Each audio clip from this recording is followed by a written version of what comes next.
সেনাবাহিনী কিছুটা বিতর্কিত হয়েছে নিঃসন্দেহে, তারাও বুঝতেছে এটা, কারণটা হচ্ছে গোপালগঞ্জের ঘটনা, পরে কক্সবাজারের ঘটনা, এ নিয়ে তারা এখন মোটামুটি আপনি দেখবেন যে এখন আর তারা যায় না। এবং আজকে শাহবাগে এখন সেনাবাহিনী আসে না। আজকে আমি শিবিরের কয়েকজনের ফেসবুক স্ট্যাটাস দেখলাম, এখন তো তারা খুব নির্দ্বিধায় স্বীকার করে নিচ্ছে যে কেমন করে তারা এই ঘটনাগুলো ঘটিয়েছিল, তারা জুন মাসে কোথায় প্রশিক্ষণ নিয়েছিল, কেমন করে পুলিশের উপর আক্রমণ চালানোর পরিকল্পনা তারা করেছিল এবং সেই সংক্রান্ত প্রশিক্ষণও তারা নিয়েছিল। এগুলো তো এখন তারা নিজেরাই স্বীকার করছে। এরকম সুপরিকল্পিত হামলা রাষ্ট্রের উপর আগে তো কখনো হয়নি। দেখেন আপনি কেন হবে না, আমি চরমভাবে কেন, কারণ আওয়ামী লীগ, বিএনপি বা জাতীয় পার্টি, এই দলগুলো তারা ডেমোক্রেটিক চর্চা করতো, কিন্তু ক্ষমতায় গিয়ে সব দলই এই তিনটা দলই ক্ষমতায় গিয়ে তারা অন্যরূপ দেখা যায়, আমরা দেখেছি, এটা অস্বীকার করার কোনো জো নাই।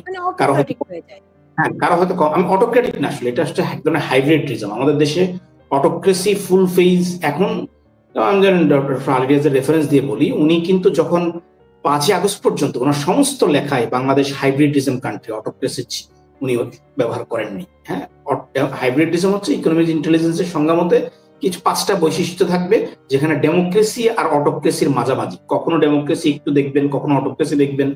যেমন ইলেকশন হবে, সেটা একটা ফ্যাব্রিকেটেড ইলেকশন, গণমাধ্যমের সংখ্যার ভিত্তিতে এক ধরনের স্বাধীনতা থাকবে, লোক দেখানোর স্বাধীনতা। সো যাই হোক, সো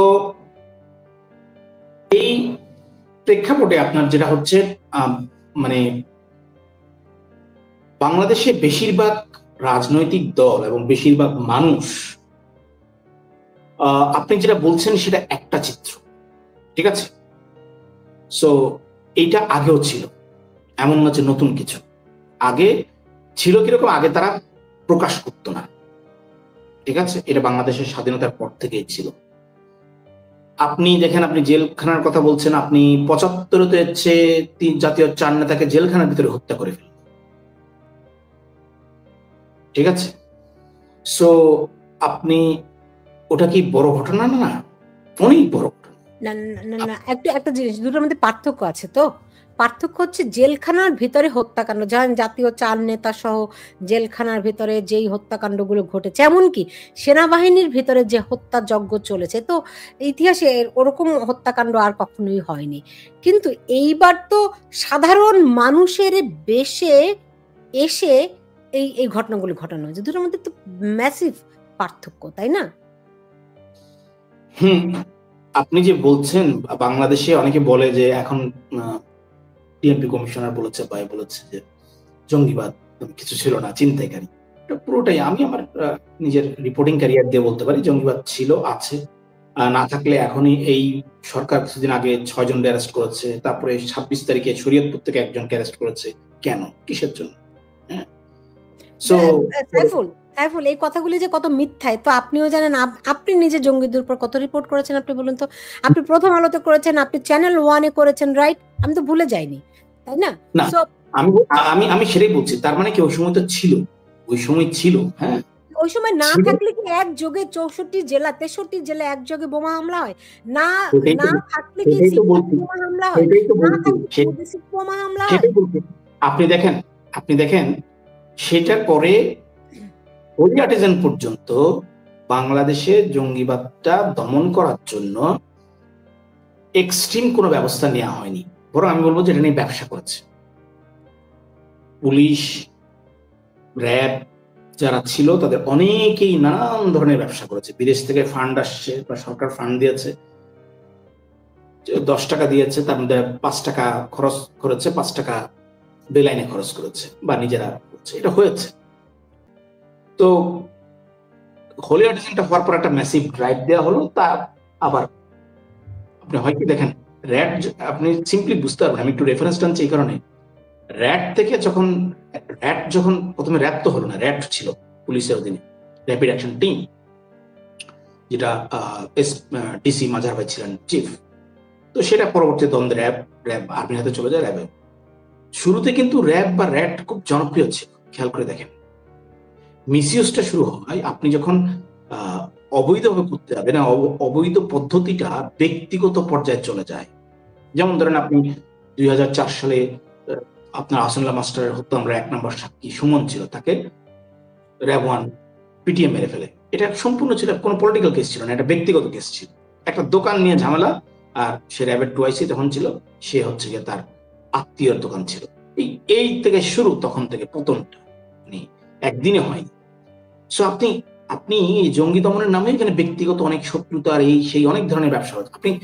আপনি মানে শুনলে অবাক হবেন যে রমনা বোমা হামলার যে প্রথম চার্জশিট 16 জন, সেটা ছিল সম্পূর্ণরূপে নন পলিটিক্যাল, কিন্তু পরবর্তীতে আওয়ামী লীগ বিএনপি দুই গভর্নমেন্টই এই 16 জনকে বাঁচানোর জন্য, মানে দুই গভর্নমেন্টের পাওয়ারফুল লোকজন এই 16 জনকে বাঁচানোর জন্য চেষ্টার পর চেষ্টা করেছে। এমনকি কোর্টে যে ময়নাতদন্ত রিপোর্ট জমাতে হয়েছে, সেখানে বলেছে রমনা বোমা হামলায় কোনো বোমা হামলায় হয়নি, এটা গুলি হয়েছে, গুলিতে মারা গেছে। আপনি দুটোই, আওয়ামী লীগ বিএনপি দুটোই।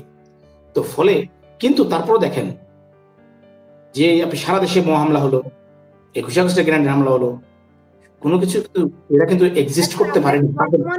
আমরা একটু বর্তমানে আসি। আপনি আমাকে বলুন যে প্রথম কথা হচ্ছে নির্বাচনের পরিবেশ অ্যাবসলিউটলি নাই এখন। যেভাবে করে আমি যে হিজবুতের যে তৎপরতা দেখছি, কিংবা আমি খুব স্পষ্ট করে যদি বলি যে এখন যেই টাগ অফ ওয়ার চলছে জামাতের সঙ্গে এনসিপির, এনসিপি বলে তো আসলে কিছু নেই। এনসিপি হচ্ছে হিজবুতিদের একটা বড় অংশ, সেটার মধ্যে আপনার জামাতিরাও আছে। এটা প্রমাণ দিতে হবে, কারণ এইভাবে আমি প্রমাণ ছাড়া বলতে চাই না যে কে কোন বলেন, কিন্তু আমি প্রমাণ নিয়েই বলছি, আমি হাতে প্রমাণ দিয়েই আপনাকে বলছি যে এদের সঙ্গে হিজবুতির যে আপনার তৎপরতা, সেই তৎপরতার সঙ্গে এরা সম্পূর্ণভাবে মিল রেখে কর্মকাণ্ডটি, তারা হিজবুতি যেই দখল প্রক্রিয়া তাদের, সেটি সামরিক কায়দায় দখল প্রক্রিয়া, এবং তারা এখন সামরিক বাহিনীকে ব্যবহার করছে। সামরিক বাহিনীর একটি বড় অংশ এদের সঙ্গে সম্পর্কিত। আপনি ক্যান্টনমেন্টে গেলে দুদিন পর পর তাদের বিভিন্ন রকম লিফলেট, পোস্টার, এগুলো তো পাবেনই, এবং অনেক রকম তথ্য উপাত্ত আপনি অনলাইনেও পাবেন যে কেমন করে তারা হিজবুতিদের সঙ্গে সম্পর্কিত হয়ে গেছে। তার কিন্তু জামাত এবং হিজবুতিদের মধ্যে পার্থক্যটা কোথায় সেটি কিন্তু খুব স্পষ্ট। জামাত চায় ক্ষমতা, তারা চায় সরকার গঠন করতে, আর হিজবুত চায় পুরো এই অঞ্চলের মধ্যে ইসলামিক খেলাফত প্রতিষ্ঠিত করতে। এই পার্থক্যটার কারণেই তাদের এখন যে আমরা একটা মল্লযুদ্ধ তাদের মধ্যে দেখছি, এটি মনে হয় না। কারণ আপনি দেখেন হিজবুত তাহরিরকে আপনি যদি ধরেন, হিজবুত তাহরির বাংলাদেশে নিষিদ্ধ, ইন্টারন্যাশনাল অনেক দেশে নিষিদ্ধ আছে, বেশ কয়েকটা দেশে। পৃথিবীর কোন দেশে হিজবুত তাহরিরের খুব স্ট্রং আপনি দেখতে পেয়েছেন? একটা উদাহরণ দেখেন, আমাদের দেশে তো শক্তিশালী ঘাঁটি তৈরি করেছে তারা। আমাদের দেশে শক্তিশালী, শুনেন, আমাদের দেশে, আচ্ছা আপনি আমাদের দেশে, আমি যদি বলি আওয়ামী লীগ 9 বছর ধরে হিজবুত তাহরিরের 2টা কেস কেন ঝুলিয়ে রেখেছিল? 9 ইয়ার্স। সাইফুল, আপনি যদি আমাকে এই প্রশ্ন করেন আমি উত্তর দিতে পারবো না। কেন জানেন? গত 9 বছর ধরে আমি বাংলাদেশে থাকি না, এই কারণে আমি খুব স্পেসিফিক কেসগুলো আমি ফলো করতে পারি না, বলতেও পারবো না। একটা হচ্ছে আপনি যেই করুক, উনি সাধারণ মানে নর্মাল ফৌজদারি অপরাধ করুক বা এক্সট্রিম লেভেলের অপরাধ করুক, যেই করুক না কেন, আপনি একটা কেস 9 বছর পেন্ডিং রাখতে পারেন না। এটা বিনা বিচারে, এটা আসলে বিনা বিচারে জেল খাটার একটা অপরাধ, এটা রাষ্ট্রীয় অপরাধ। যেই হোক, কেউ যদি মানুষ খুন করে আমাকে আদালতে প্রমাণ করতে হবে তিনি খুন করেছেন, আইনে যা বলা আছে তার শাস্তি হবে। যে জিনিসটা, যেই প্র্যাকটিসটা আমরা হারিয়ে ফেলেছি, যে এটা কিন্তু সমাজের নর্মস। আপনি আদালতে 107 লোক দিয়েও পারবেন না যদি সুশাসনের প্র্যাকটিস না থাকে। আপনাকে এই প্র্যাকটিসটা তৈরি করতে হবে। যেমন আমি কেন বলছি যে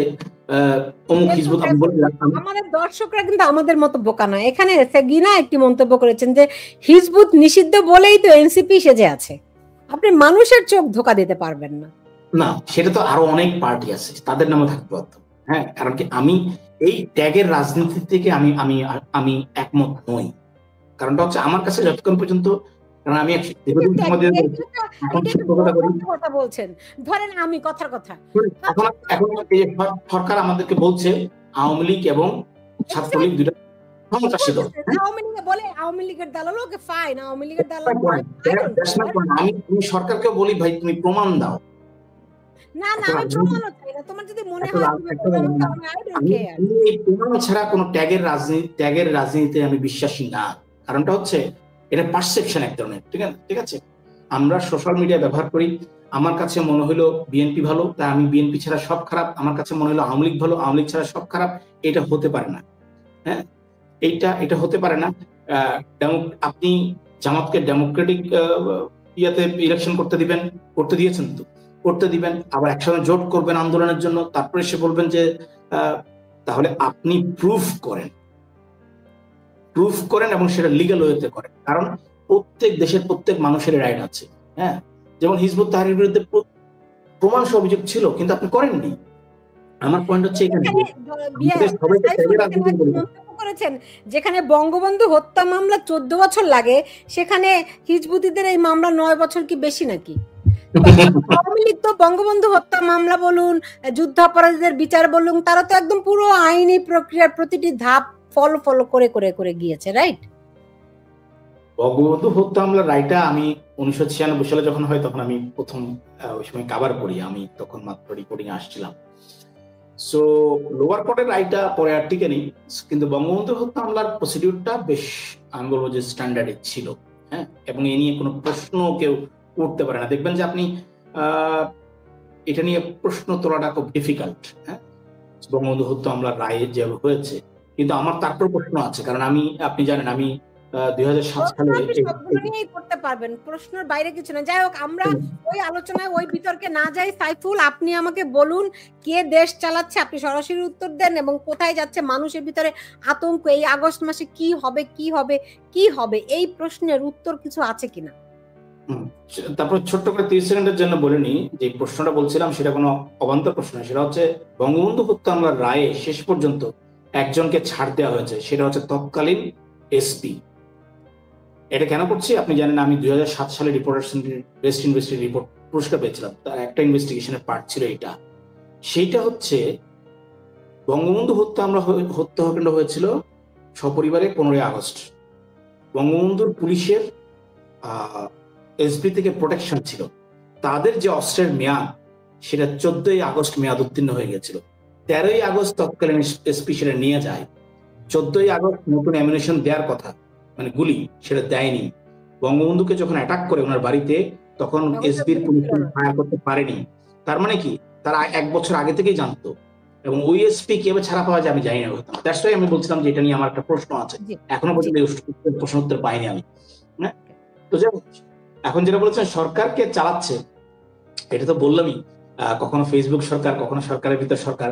কিন্তু আমার কাছে মনে হয় যে মানে আমরা আসলে ফ্রন্টে দেখি কি, আপনি দেখেন মাইলস্টোন ঘটনাটা আমি উদাহরণ দিতে চাই। মাইলস্টোনের ঘটনা সাইফুল, অনেকেই বলছেন কি যে একটা জরুরি অবস্থা জারি হতে পারে, এই সরকার বদলে একটা তত্ত্বাবধায়ক সরকার ফর্ম করতে পারে।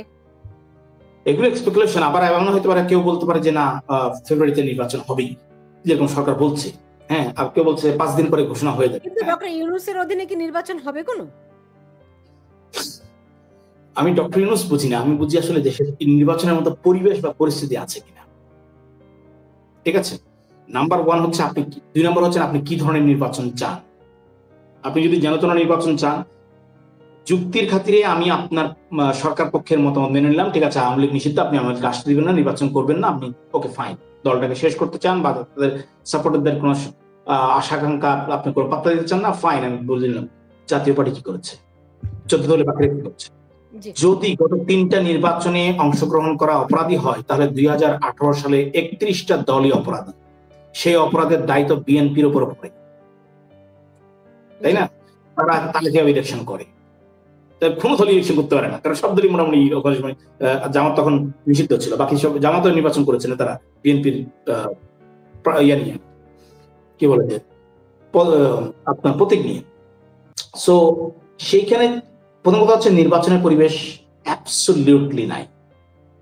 আপনি দেখেন, আপনি দেখবেন যে সেনাবাহিনী কিছুটা বিতর্কিত হয়েছে, নিঃসন্দেহে তারাও বুঝতেছে এটা। কারণটা হচ্ছে গোপালগঞ্জের ঘটনা, পরে কক্সবাজারের ঘটনা, এ নিয়ে তারা এখন মোটামুটি, আপনি দেখবেন যে এখন আর তারা যায় না। এবং আজকে শাহবাগে এখন সেনাবাহিনী আসে না, এখন পুলিশ। সো পুলিশে তো আপনি গতকাল ঘটেছিল না, আজকে পুলিশ থেকে ছিনায় নিয়ে আসামিকে পুলিশের সামনেই মেরে ফেলবে। সাইফুল, আমাকে একটা জিনিস একটু বলতে পারেন কিনা? এটা আমার আশঙ্কা, সন্দেহ, আবারও বলে নিচ্ছি, এটা আশঙ্কা, সন্দেহ। আমি অভিযোগ পেয়েছি এরকম কয়েকটা জায়গা থেকে যে আপনি জানেন পুলিশ হত্যার পরে অনেকেই আর কাজে যোগ দেয়নি, রাইট? 5ই আগস্টের পরে তো তারা পুলিশ বাহিনীতে প্রায় 60 থেকে 70,000 কর্মী নেয়ার কথা, পুলিশ কর্মকর্তা সদস্য নেয়ার কথা, রাইট? তো কত নিয়েছে আপনার জানা আছে কিনা? এবং তারা আসলে কারা?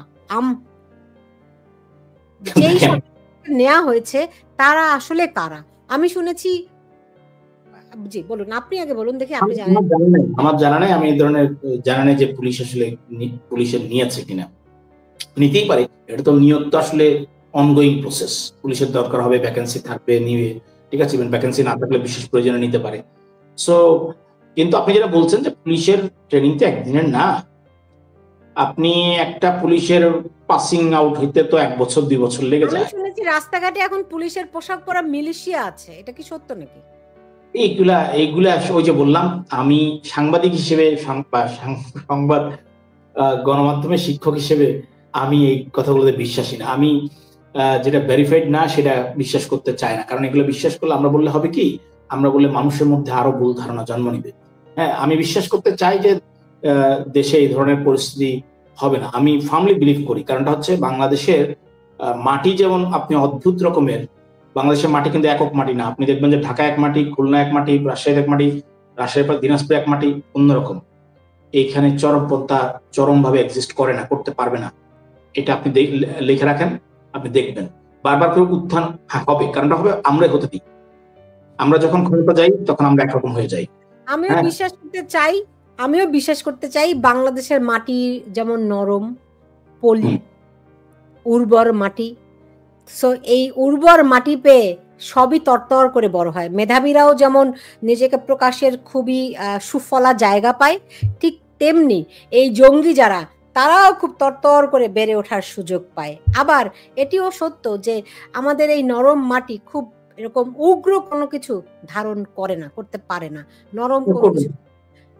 আপনি সঠিকই বলেছেন, এটা করবেন, এটা হবে না। এখানে অনেক, আমিও বিশ্বাস করি আমাদের মানুষের মন, আমরা হচ্ছে কি ওই যে 12 ভূঁইয়ার দেশের মানুষ, আমরা হচ্ছে কি আউল বাউল লালনের দেশের মানুষ। এইখানে এসব উগ্রপন্থার জায়গা নেই। কিন্তু এমনিতে দুদিন পর পর মাথা চারা দিয়ে ওঠে, তা প্রতিহত করতে সময় লাগে। আমি উগ্রপন্থা বলছি কেন, আসলে একটা আদর্শিক দৃষ্টিকোণ থেকে সে যখন আসলে একটা নেতিবাচক দিকে চলে যায়, চরমপন্থায়, তাই তো।